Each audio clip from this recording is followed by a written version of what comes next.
Hello friends, welcome to my channel study with श्रुति।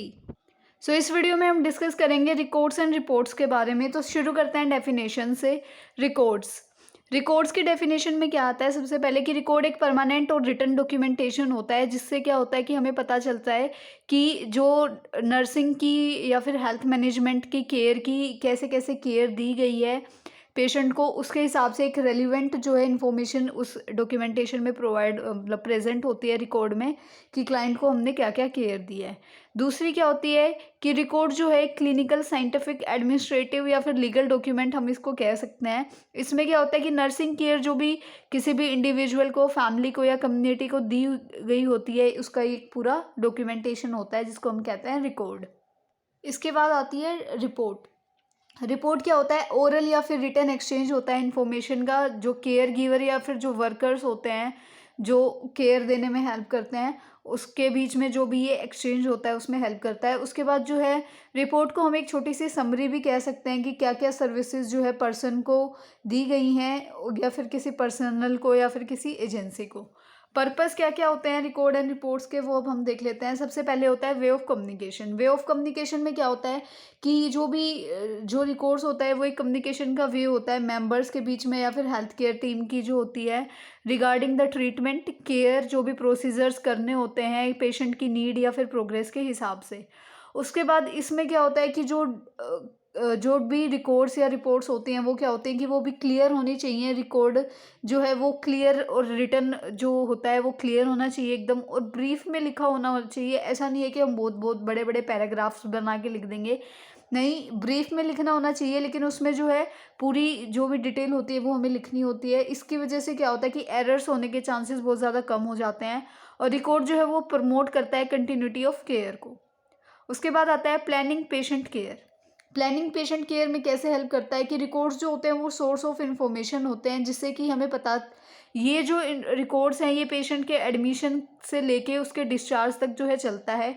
इसकी वजह से हमें पेशेंट को हम डे बाय डे उसकी प्रोग्रेस देख सकते हैं कि आज पेशेंट कितना ठीक है, कितना बेटर फील कर रहा है, या उसकी कंडीशन कितनी ख़राब है, ये चीज़ हम उससे देख सकते हैं। जिसकी वजह से ये हमें गाइड करती है कि हम इसके हिसाब से ट्रीटमेंट या केयर का आगे का प्लानिंग कर सकें कि आगे ट्रीटमेंट कैसे देनी है, केयर कैसे देनी है।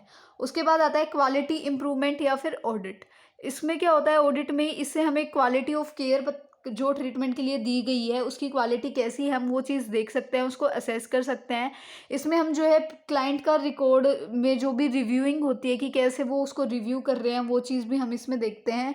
उसके बाद ये किया जाता है, जिसकी वजह से क्यों किया जाता है रिकॉर्ड क्वालिटी इंप्रूवमेंट या ऑडिट का चेक, तो ये इसलिए किया जाता है कि हम जो पेशेंट की नीड है, जो भी हम पेशेंट को केयर प्रोवाइड करा रहे हैं, वो सारी केयर जो है इंस्टीट्यूशन के स्टैंडर्ड्स के हिसाब से है या नहीं है।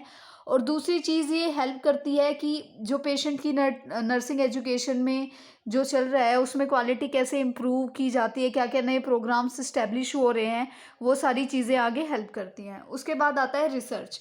रिसर्च के लिए भी डॉक्यूमेंटेशन में जो रिकॉर्ड्स होते हैं वो बहुत इंपॉर्टेंट होते हैं। इनमें जो है बहुत सारा सोर्सेज होती हैं डाटा की, मतलब बहुत ज़्यादा डाटा सोर्सेज है ये। इसमें क्या होता है रेट्रोस्पेक्टिव या फिर प्रोस्पेक्टिव जो रिसर्च स्टडीज़ हैं ये उसमें भी बहुत इंपॉर्टेंट होता है। इसमें क्या होता है कि इससे हमें एक डिजीज़ के बारे में सब कुछ पता चल जाता है कि क्या डिजीज़ है, उसकी क्या कॉम्प्लिकेशंस हैं, क्या उसके कोजेज़ हैं, क्या रिस्क फैक्टर्स हैं, कैसे ट्रीटमेंट है, कौन कौन सी मेडिकल या नर्सिंग थेरेपीज़ जो है पेशेंट को दी जाती है उस कंडीशन में, क्या पेशेंट का रिस्पॉन्स होता है, कौन सी थेरेपीज़ जो हैं या फिर कौन सी ऐसी डिजीज़ है जिनकी वजह से डेथ हो सकती है, या फिर अगर किसी रिसर्च से हम जो है नई इंटरवेंशंस, नई टेक्निक्स लेके आ सकते हैं किसी भी डिजीज़ के रिगार्डिंग, कि नहीं हम कोई नई चीज़ डिस्कवर कर सकते हैं जिसकी वजह से क्या होता है कि पेशेंट को अच्छा फील होगा। उसके बाद आता है एजुकेशन। एजुकेशंस में जो है बहुत इंपॉर्टेंट होते हैं, रिकॉर्ड बहुत इंपॉर्टेंट फंक्शन प्ले करते हैं, क्योंकि जो भी रिकॉर्ड्स होते हैं उनको एक जो स्टूडेंट है वो केस स्टडी की तरह ले सकता है। उसके बारे में मतलब उससे क्या होगा कि हमें पता चल सकता है कि कैसे असेसमेंट होती है, क्या असेसमेंट होती है, कैसे हमें चीज़ों को असेस करना होता है, क्या डायग्नोसिस होते हैं, वो सारी पता चलता है।